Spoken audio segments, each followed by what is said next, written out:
महाराष्ट्रातल्या राजकारण्यांचं स्वप्न काय आहे की आपला एक प्रधानमंत्री झाला पाहिजे, मराठी प्रधानमंत्री तुम्हाला पाहिजे, मराठी प्राईम मिनिस्टर पाहिजे. पण मग तुम्ही मराठी प्राईम मिनिस्टर व्हायसाठी तुम्ही तुमचा अदानी तयार केलाय का?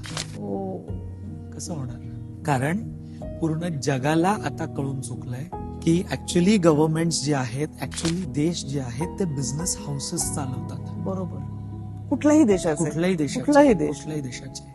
मग जर महाराष्ट्रात तुम्ही तुमचा अदानी अंबानी तयार करत नाहीये किंवा होऊ देत नाहीये तर तुम्ही त्या पदापर्यंत कसं पोहोचणार? तुम्हालाही एक्सपांड व्हायसाठी हे गरजेचं आहे. तुम्ही काय करता की जिथे बिझनेसेस तुम्हाला दिसत आहेत तिथे मग तुम्ही त्यांचा वापर फक्त खंडणीसाठी करा.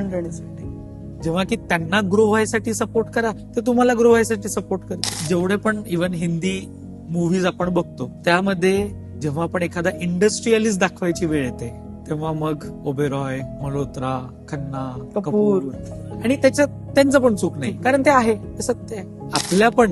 आपल्या पण डोक्यात बिझनेस आल्यानंतर, बिझनेसमन्स किंवा बिझनेस हाऊसेस आल्यानंतर हीच आडनावं येतात. पॉलिसीज अशा तयार करा की महाराष्ट्रामध्ये हे असे बिझनेस हाऊसेस तयार होतील की जे भारतातल्या पण बिझनेस हाऊसेसशी नाही तर जगाच्या पाठीवरती जे मोठे मोठे बिझनेस हाऊसेस आहेत त्यांच्याशी टक्कर घेतील.